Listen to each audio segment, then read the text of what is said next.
When did you realize the person everyone warned you about was actually trying to protect you? I was 12 when Marcus moved in next door. The whole neighborhood buzzed with whispers within hours. That's the man from the news, Mrs. Henderson said, clutching her pearls like they could protect her from whatever evil she imagined. The one who went to prison. Mom grabbed my arm that first evening as I headed outside to ride my bike. Her fingers dug into my skin hard enough to leave marks that would still be there the next morning. Stay away from that house, she said, her voice sharp with a fear I'd never heard before. That man is dangerous. He hurt children. I wanted to ask how she knew, what exactly he'd done, why someone dangerous would be allowed to live in our neighborhood. But the look in her eyes stopped me cold. This wasn't up for discussion. For weeks, I watched him through my bedroom window. He kept to himself, tending a small garden that was actually quite beautiful. Tomatoes and sunflowers mostly, arranged in neat rows with little handwritten labels stuck into the soil. He never made eye contact with anyone, never waved back when kids rode past. When children appeared on bikes, parents would immediately call them back inside, their voices sharp with panic. The mailman wouldn't even walk up his driveway. He'd throw packages from the sidewalk and hurry away like the house itself was contaminated. Mrs. Patterson from across the street started a phone tree, calling every parent whenever Marcus left his house. He's headed toward the school, she'd whisper into the receiver. Better keep the kids inside today. The Homeowners Association held an emergency meeting to discuss the situation. I wasn't supposed to know about it, but I heard Mom on the phone with Mrs. Chen, their voices low and worried. We've contacted a lawyer, Mom said. There has to be something we can do, some way to get him out of here. But apparently there wasn't. Marcus had served his time, whatever that time had been for. He had every legal right to live wherever he wanted, even if that somewhere was right next door to families with children. But I noticed things others didn't. Little things that made me question everything the adults were saying, like how he'd leave his porch light on until exactly 4:15 p.m. every weekday, which was precisely when I got home from school, even though he worked nights at the warehouse. I'd see him watching from his kitchen window as I walked up our driveway, and only then would the light click off, how he'd suddenly appear to water his plants whenever the Parker boys followed me down our street, and they'd mysteriously decide to take a different route home. At first, I thought it was coincidence, but it happened too many times to be random. How his curtains would twitch whenever I walked past, like he was keeping watch, not in a creepy way, more like a guard dog checking for threats. I started paying attention to his routine. Every morning at 7:30 a.m., he'd leave for his night shift at Morrison's warehouse, dressed in a simple blue uniform with his name embroidered on the pocket. He drove a beat-up Honda Civic that looked like it had seen better decades. He'd return at 6 a.m., park in his driveway, and go straight inside without looking around. On weekends, he'd work in his garden, but the moment children appeared outside, he'd pack up his tools and disappear. If a kid's ball rolled into his yard, he'd throw it back over the fence without coming outside. When Girl Scouts came selling cookies, he'd leave money in an envelope taped to his door with a note saying to keep the change. It was like he was trying to be invisible. Mrs. Henderson organized what she called safety patrols, parents taking turns walking the neighborhood, keeping an eye on Marcus's house. They'd write down when he left, when he returned, who visited him, no one ever did, what packages he received. We need to document everything, she announced at the next homeowners meeting, in case something happens. But what struck me was how hard Marcus worked to avoid giving them anything to document. He never lingered outside, never spoke to neighbors unless directly addressed, and even then his responses were brief and polite. Never played music loud enough to hear. Never had parties or visitors. If he was a predator, he was the most antisocial predator I'd ever heard of. One evening in October, I was walking home late from the library when 3 older boys cornered me behind the gas station. Jake Morrison and his friends, the same ones who'd been making my life hell since middle school started. Look what we got here, Jake sneered, shoving me against the brick wall hard enough to scrape my shoulders. Little bookworms all alone. Jake was the kind of kid who'd been held back twice and was already shaving in 7th grade. His friends, Tyler and Brett, were smaller but mean in that pack animal way that made them dangerous. They went through my backpack, laughing as my books scattered across the dirty pavement. One of them grabbed my math homework, the assignment I'd spent 3 hours perfecting, and tore it in half. Another kicked my water bottle, sending it rolling into the gutter, where it landed in a puddle of something that smelled like rotting food. Please, I said, hating how my voice cracked. Just leave me alone. Ah, little baby's gonna cry, Jake taunted, shoving me harder against the wall. The rough brick caught my jacket and tore a hole near the shoulder. Maybe we should teach you some manners. Show you what happens to freaks who think they're better than everyone else. Tyler pulled out his phone and started recording. This is gonna be great, he laughed. We can put it online. Show everyone what a loser you are. I closed my eyes, wishing I could disappear. Mom was going to kill me for coming home late. The librarian had warned us about walking alone after dark. I should have called for a ride. Should have asked someone to walk with me. Should have done anything except put myself in this situation. That's when Marcus appeared. He didn't run or shout or announce himself dramatically. He just stepped out from behind the dumpster where he must have been taking out trash from the Chinese restaurant and asked quietly, "Problem here?" His voice was calm, almost conversational, but something about it made the hair on my arms stand up. He wasn't a big man, maybe average height, lean build, the kind of person you wouldn't notice in a crowd. But the way he stood, the way he looked at the boys without blinking, suggested someone you really didn't want to mess with. The boys looked up, and I watched recognition flash across their faces. Jake's cocky grin disappeared instantly. His friends took a step back, suddenly looking very young and very scared. "No problem, mister," Jake stammered, his voice completely different from the confident bully tone he'd been using seconds earlier. "We were just leaving," Marcus said, his voice still calm but carrying an edge that made even me nervous. "Yeah," Tyler agreed quickly, stuffing his phone back in his pocket. "We were just leaving." Within seconds, all three of them were gone, leaving my things scattered everywhere and me standing there shaking. Marcus knelt down and helped me collect my books. Up close, I could see the deep sadness in his eyes, lines around them that spoke of sleepless nights and old pain. His hands were gentle as he straightened the pages of my torn notebook, careful not to make the damage worse. "You okay?" he asked, handing me my backpack. I nodded, not trusting my voice. "They hurt you?" I shook my head. The brick wall had scraped my shoulders, but that was nothing compared to what might have happened if he hadn't shown up. "Good." He stood up, brushing dirt off his knees. "You should get home. It's getting dark." "Thank you," I whispered. He nodded but didn't smile, just turned and walked back toward the dumpster, shoulders hunched like he was carrying the weight of the world. I made it home just as Mom was starting dinner. She took one look at my torn jacket and the scrapes on my hands and immediately launched into protective parent mode. "What happened? Are you hurt? Where have you been?" I told her about staying late at the library, about the boys cornering me, about someone scaring them away. I didn't mention who that someone was. "This is exactly why I don't want you walking alone after dark," she said, dabbing antiseptic on my scraped palms. "There are dangerous people out there." The irony wasn't lost on me. The dangerous person everyone warned me about had just saved me from actual danger. The next day, Mom was waiting when I got back from school. Her face was white with fury, and I knew immediately that someone had seen me with Marcus. "Mrs. Chen saw you talking to him," she said, her voice shaking with a mixture of fear and anger. "I specifically told you to stay away from that monster." "But Mom, he just helped me. Don't you dare defend him," she snapped, and I was shocked by the venom in her voice. Mom rarely raised her voice.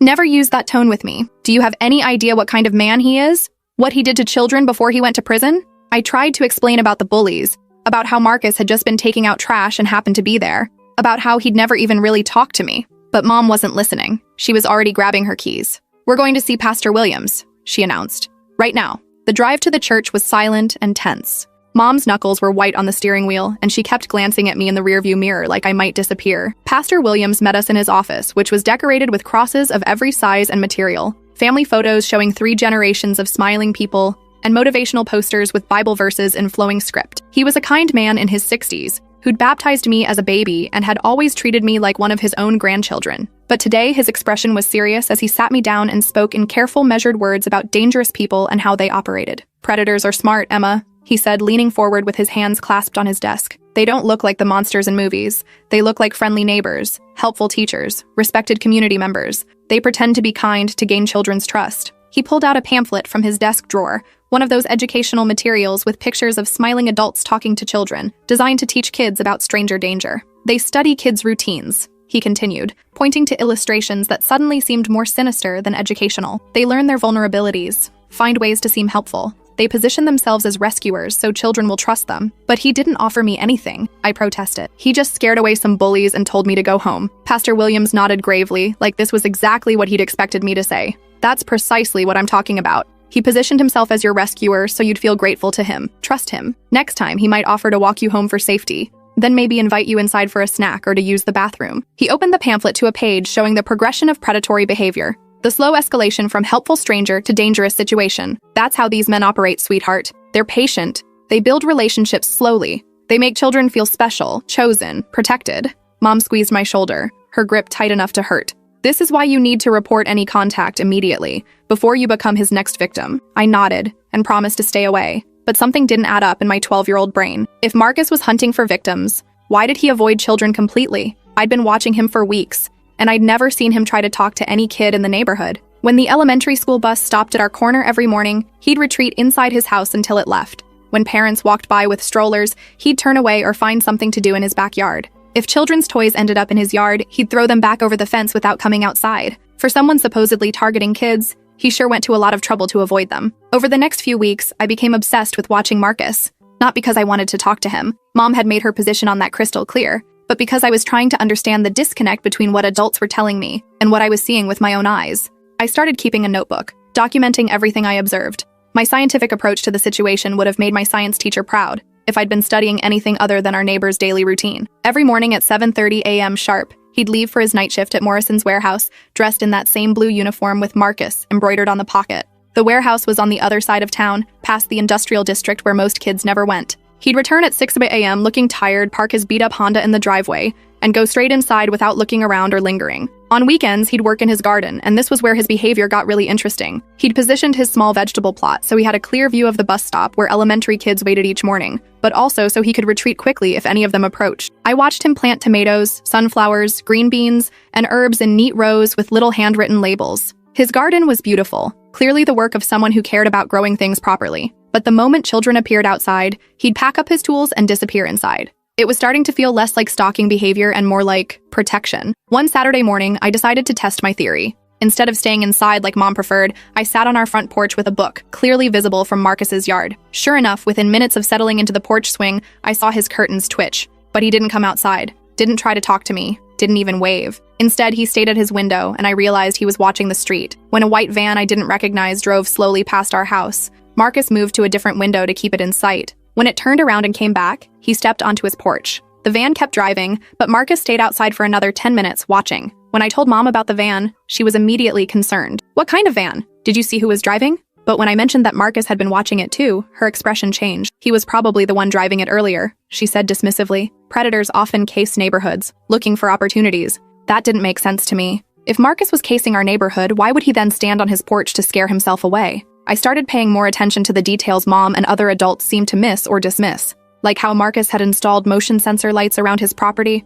not just for his own protection, but positioned to illuminate the street in front of our house and the Chen's house next door. How he'd started parking his car in his driveway instead of his garage, creating a clearer line of sight to the street. How he'd trimmed the hedge between our properties so it wouldn't block his view of our front door. If I didn't know better, I'd think he was setting up a security system to protect the neighborhood. One afternoon, I decided to test my theory more directly. Instead of walking straight home from school, I took a detour through Riverside Park where older kids sometimes hung out smoking cigarettes and causing trouble. It was risky. Mom had specifically forbidden me from going there alone, but I needed to know if my suspicions were correct. Sure enough, Jake Morrison and his crew were there, sprawled on the picnic tables near the basketball court. They spotted me immediately. Well, Jake called out, flicking his cigarette toward me. If it isn't our little friend. I tried to keep walking, but they surrounded me, blocking the path back to the street. My heart was pounding, but I kept my expression neutral. If my theory was right, if Marcus was really watching over our neighborhood— "You look scared," Brett observed, grinning in that mean way that made my skin crawl. "Maybe we should walk you home. Make sure you're safe." They started closing in, and I genuinely began to panic. What if I was wrong? What if Marcus really was a predator, and I just put myself in danger to prove some stupid point? What if he wasn't even watching? Wasn't even aware I was here? Yeah, Tyler agreed, pulling out his phone again. "We should definitely make sure you get home safe. Wouldn't want anything bad to happen to you." The way he said it made it clear that bad things were exactly what he had in mind. That's when I heard footsteps behind me. "There's my neighbor," Marcus said casually, like we were old friends who'd planned to meet at the park. "Ready to head home, Emma?" Jake and his friends immediately backed off. They didn't run this time, but they moved away from me, suddenly very interested in their cigarettes and phones. Yeah, I managed, my voice only shaking a little. "Ready." Marcus walked beside me in comfortable silence until we reached the edge of the park. Then he stopped.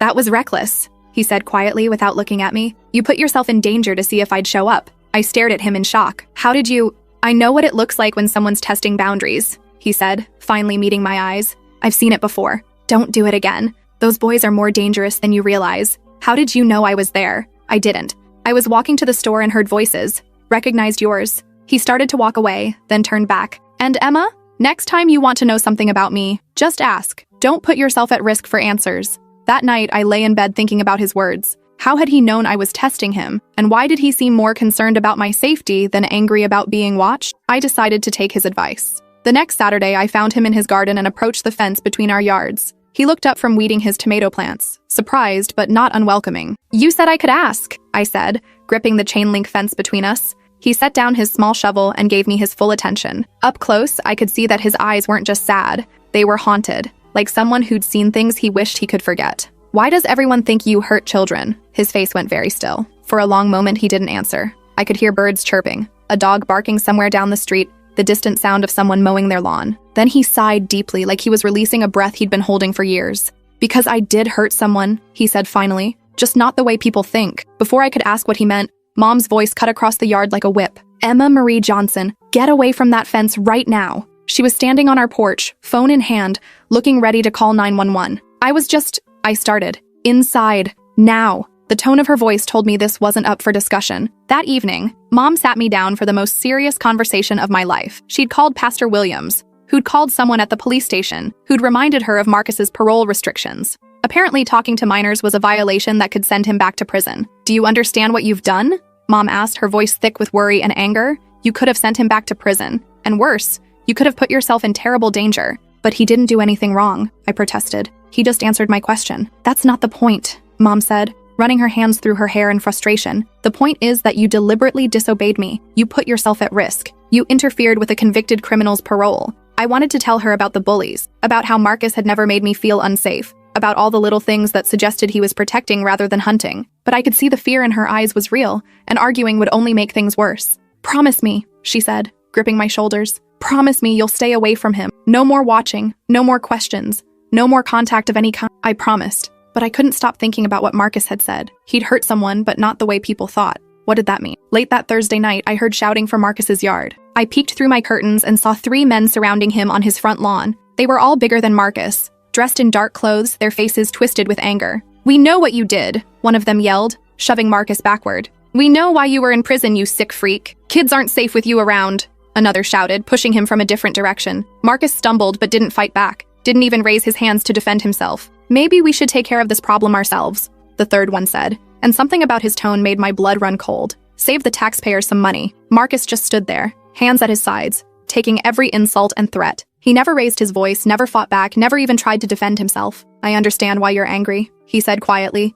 his voice calm despite being surrounded by 3 men who clearly wanted to hurt him. "I understand why you don't want me here." "Then leave," the first man spat. "Get out of our neighborhood before something bad happens to you." "We've got kids," another added. "We're not gonna stand by and let some child molester live next door to our families." That's when Marcus looked up, directly at my window. Our eyes met for just a second, and I saw something I didn't expect. Not guilt or anger or fear, just exhaustion, the kind of bone-deep tiredness that comes from carrying a burden for too long. "I've never hurt a child," he said, still looking at my window. "I never would." "Yeah, right," one of the men scoffed. "That's what they all say." The men eventually left, but not before making it clear they'd be watching him. I stayed at my window watching Marcus stand alone in his yard for nearly an hour. Finally, he went inside, and I saw his kitchen light stay on until dawn. The next morning, there was a note taped to our mailbox. In careful, neat handwriting, it read, "Check the news archives, March 15th, 2018, the real story." I waited until Mom left for her Saturday errands, then rode my bike to the public library downtown. The reference librarian, Mrs. Martinez, helped me access the newspaper archives on one of the computers. My hands shook as I typed in the date Marcus had specified. March 15th, 2018. There it was, buried on page 3 of the local section with a headline that made my heart stop. "Local man sentenced for assault on registered sex offender." My stomach dropped as I read the first paragraph. The article wasn't about Marcus being dangerous. It was about him being arrested for attacking someone else, someone who was the actual predator. According to the report, Marcus Torres had discovered that his neighbor, David Kellerman, was sexually abusing multiple children in their neighborhood. The article was sparse on details, but it painted a picture that was completely different from what everyone in our current neighborhood believed. Marcus had been living in a different part of town 3 years ago. He'd noticed strange patterns around Kellerman's house, children going in happy and coming out upset, parents dropping kids off for tutoring sessions that seemed to leave the children traumatized, a pattern of behavioral changes in neighborhood kids that concerned him. When police failed to act on Marcus's reports, he'd confronted Kellerman directly. The confrontation turned violent, and Marcus was arrested for assault and battery. But buried deeper in the article was a quote from Detective Sarah Mills that changed everything. While Mr. Torres's actions were legally wrong, his persistence in reporting suspected abuse likely prevented further victimization. Several children have since come forward with allegations against Mr. Kellerman, who is now facing multiple felony charges. I kept reading, my hands trembling as I scrolled through related articles. David Kellerman had been living in Marcus's old neighborhood for over a decade. He'd been a respected member of the community. He ran a youth group at the local community center, offered free babysitting services to struggling single parents, hosted sleepovers and camping trips for underprivileged children, all while systematically abusing them. The same pattern Marcus had recognized and tried to stop. I found follow-up articles from the weeks and months that followed. 17 children eventually came forward with testimony about abuse that had been happening for years. David Kellerman was sentenced to life in prison without the possibility of parole. And Marcus Torres, the man who'd sacrificed his freedom to stop a monster, was labeled as a violent criminal by everyone who only heard part of the story. I printed every article I could find and stuffed them into my backpack. The more I read, the clearer the picture became. Marcus had been the first person to report David Kellerman to authorities. When his initial reports were dismissed as the complaints of a paranoid neighbor, he'd started documenting evidence. He'd taken photos of children leaving Kellerman's house looking upset, recorded license plates of parents who dropped kids off for tutoring sessions, even followed Kellerman to public places to document his interactions with children. For months, Marcus had tried to build a case through proper channels. He'd contacted police, Child Protective Services, the school district, even the FBI field office. Everyone told him the same thing. Suspicion wasn't evidence, and they needed more than one man's accusations to launch an investigation, so Marcus decided to get the evidence himself. According to court records I found in the library's legal database, Marcus had confronted Kellerman directly, demanding he stop abusing children. When Kellerman laughed and threatened to have Marcus arrested for harassment, something in Marcus snapped. The fight sent Kellerman to the hospital with 3 broken ribs, a concussion, and a shattered wrist. It sent Marcus to prison for 3 years on assault charges, but it also opened the floodgates for Kellerman's victims to come forward. Within weeks of Kellerman's hospitalization, children started telling their parents what had been happening during those tutoring sessions and camping trips. The investigation expanded rapidly as more victims were identified, more evidence was collected, more charges were filed. By the time Marcus was sentenced, David Kellerman was facing 17 counts of child sexual abuse, 43 counts of child pornography possession, and multiple counts of child endangerment. Marcus had been right about everything, and everyone had punished him for it. I sat in that library chair, staring at the computer screen, feeling sick about everything our neighborhood had gotten wrong. Every adult in our current community had failed to learn the truth about the man living among us. We'd branded him as a dangerous predator, while ignoring the fact that he'd actually sacrificed everything to protect children from a real monster. I gathered my printouts and rode home, my mind racing with questions and guilt. How many other people had gotten the story wrong? How many neighborhoods had Marcus been forced to leave because of false assumptions? How long had he been carrying the burden of being labeled as the very thing he'd fought against? When I got home, Mom was waiting in the kitchen, and I could tell from her expression that she knew I'd been somewhere I wasn't supposed to be. "Where were you?" she demanded, crossing her arms. Instead of making excuses, I spread the articles across our kitchen table and watched her face change as she read. Her hands started trembling by the second paragraph. "Oh my God," she whispered after finishing the first article. "We got it all wrong. We all got it completely wrong." She read every article twice, then sat down heavily in her chair like her legs couldn't support her anymore. "That man," she said, her voice breaking, "that man went to prison for trying to protect children, and we treated him like a monster." "Mom, there's more," I said, pulling out the articles about David Kellerman's sentencing. "Look at what he was trying to stop." As she read about the 17 victims, about years of systematic abuse, about a predator who'd used community trust to access vulnerable children, I watched my mother's worldview crack and reshape itself. "How did we get it so wrong?" she asked, tears starting to fall. "How did we completely miss the truth?" "Because everyone only heard part of the story," I said, "and the part they heard made Marcus sound like the bad guy." That evening, Mom did something I'd never seen her do before. She walked across the yard and knocked on Marcus's door. I watched from the window as she handed him the printed articles and spoke quietly for several minutes.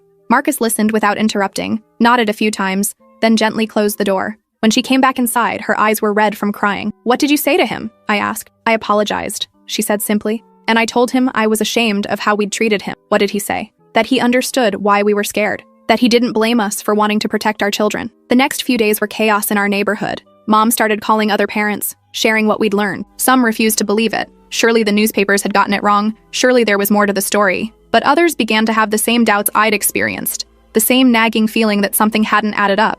Mrs. Henderson was the hardest to convince. She'd been the most vocal about wanting Marcus removed from the neighborhood, had organized the safety patrols and emergency homeowners meetings. "This is all very convenient," she said when Mom showed her the articles. "How do we know these aren't fake? How do we know he didn't plant them somehow?" But when Pastor Williams confirmed the story by calling his contacts in Marcus's former neighborhood, even Mrs. Henderson had to accept the truth. Within a week, police cars appeared on our street. Not to arrest Marcus, but to investigate the house 2 doors down from ours. David Kellerman's old house, where Dr. Richard Brennan now lived. The same Dr. B. Brennan who'd moved into the neighborhood 2 years earlier, shortly after Marcus's release from prison. The same Dr. Brennan who'd positioned himself as a child safety expert, hosting community workshops about protecting children from predators. The same Dr. Brennan who'd started an after-school tutoring program that met at his house twice a week. The same Dr. Brennan who'd volunteered to counsel children who'd been traumatized by news of the Kellerman case. And the same Dr. Brennan who'd been corresponding with David Kellerman in prison, continuing the work his mentor had started. When police raided Dr. Brennan's house, they found evidence that made even hardened investigators sick. Hundreds of images and videos. Documentation of ongoing abuse involving at least 12 children from our neighborhood, including my friend Jenny, who'd been tutoring there twice a week for the past year. That's when everything clicked into place with horrifying clarity. Marcus hadn't just been avoiding children to protect himself from false accusations. He'd been watching Dr. Brennan. All those times I'd seen him looking toward that house. All those strategic positions in his garden. All those careful routines. He'd been gathering evidence, again, but this time, he'd been smarter about it. This time, he'd learned from his mistakes. Instead of confronting the predator directly, he'd been documenting everything, building an airtight case, waiting for the right moment to present evidence that couldn't be dismissed or ignored. The manila envelope Detective Mills collected from Marcus contained 3 years of careful documentation. Photos taken with a telephoto lens showing children entering and leaving Dr. Brennan's house, license plate numbers of parents who dropped kids off for tutoring, behavioral observations of children before and after their sessions, even recordings of conversations between Dr. Brennan and David Kellerman, made during prison visits that Marcus had somehow documented. He's been working on this case for 3 years, Detective Mills told the gathered crowd of parents and reporters. Mr. Torres provided the key evidence that allowed us to build a prosecution case. The night Dr. Brennan was arrested, I found Marcus standing in his backyard, staring at the police cars surrounding the house 2 doors down. I walked over, ignoring Mom's worried calls from our porch. "You knew," I said. "This whole time, you knew he was hurting kids." Marcus looked at me with those same tired eyes I'd been seeing for months. I suspected from the day he moved in. Kellerman had mentioned him in letters. I knew he was coming. "Why didn't you report him immediately?" "I did. Multiple times. But I'm a convicted felon reporting on a respected psychiatrist. Who do you think they believed?" The weight of his words hit me like a physical blow. He'd been trying to protect us for 3 years and no one had listened because of his criminal record. "So you just watched?" "I watched. I documented. I gathered evidence that couldn't be dismissed. And I tried to keep kids safe without being able to save them." His voice cracked slightly. "Do you have any idea what that's like? Knowing children are being hurt and being powerless to stop it immediately?" Detective Mills approached us, her expression respectful. "Mr. Torres, we're going to need your full statement, and we'll need to go through all your documentation." Marcus nodded and handed her a thick manila envelope. "Everything's organized by date. Photos, behavioral observations, correspondence records, even financial transactions that seemed suspicious." "This is incredible work," Detective Mills said, flipping through the materials. "You basically did our job for us." "I had 3 years of practice," Marcus replied quietly. Over the following weeks, our neighborhood transformed completely. Parents who had crossed the street to avoid Marcus now brought him home-baked goods and tearful apologies. Children who'd been taught to fear him learned he'd been the guardian angel they never knew they had. Mrs. Henderson organized what she called an apology campaign, neighbors taking turns visiting Marcus to express their regret for how they'd treated him. She was the first in line. "I ruined your life," she sobbed on his front porch. "I organized the whole neighborhood against you. I made everyone afraid. You were protecting your grandchildren," Marcus told her gently. "I can't fault you for that." But Marcus never showed anger or bitterness, even when people offered elaborate apologies and explanations. When neighbors tried to organize a fundraiser to help him, he declined. When they offered public recognition, he refused. When the local news wanted to do a story about the man who'd solved the case, he said no interviews. "I didn't do this for recognition," he told the reporter who kept calling. "I did it because children deserve to be safe." The community tried everything to make amends. The Homeowners Association voted to give him a special recognition award. The city council wanted to present him with a key to the city. Parents offered to pay for home improvements, car repairs, anything he needed. Marcus politely refused everything. "I don't need recognition," he told Mom when she asked what the neighborhood could do to make up for their treatment. "I just need to know kids are safe." 3 months after Dr. Brennan's arrest, Marcus put his house up for sale. Not because of continued harassment, that had stopped completely. Not because people still feared him, they'd moved to the opposite extreme of treating him like a hero. But because he'd finally found something he'd been searching for since his release from prison 3 years earlier: peace. He'd spent years carrying the burden of being labeled as the very thing he'd fought against. He'd endured harassment, isolation, and constant suspicion while quietly working to protect the children who feared him. Now, finally, the truth was known. The real monster had been caught. The neighborhood was safe. His work was done.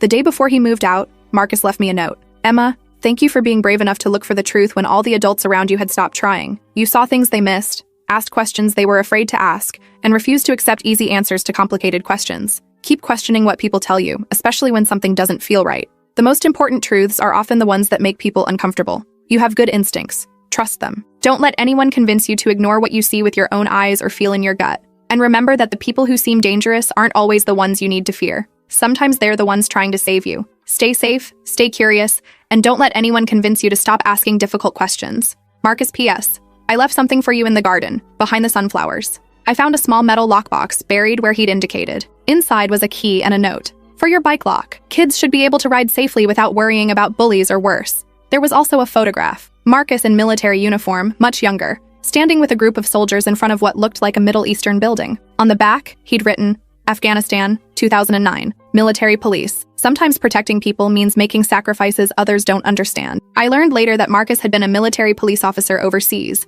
specializing in investigating abuse cases involving contractors and local officials. He'd been decorated twice for his work protecting civilians, including children in war zones. He'd basically been doing the same job his entire adult life, protecting vulnerable people from predators. The house where Dr. Brennan had lived was torn down within 6 months, the property deemed too contaminated by what had happened there. In its place, the city built a small park with a playground and a community garden. There's a bench near the swings with a small plaque that reads, "In memory of courage, for those who speak up when no one wants to listen." I sit on that bench sometimes and think about Marcus, about how he'd spent 3 years in prison and another 3 years in neighborhood exile, all for trying to protect children. About how many kids might have been saved if we'd listened to him from the beginning instead of believing assumptions and gossip. About how he'd continued protecting us even when everyone thought he was the danger. Now I'm 25, working as a social worker specializing in child protection cases. My colleagues all know the story of Marcus Torres, how a man everyone feared turned out to be the guardian angel our neighborhood desperately needed. It's changed how I approach every case, how I listen to every report, how I investigate every claim. I've learned to look beyond surface accusations and dig for the whole truth, even when that truth is uncomfortable or complicated.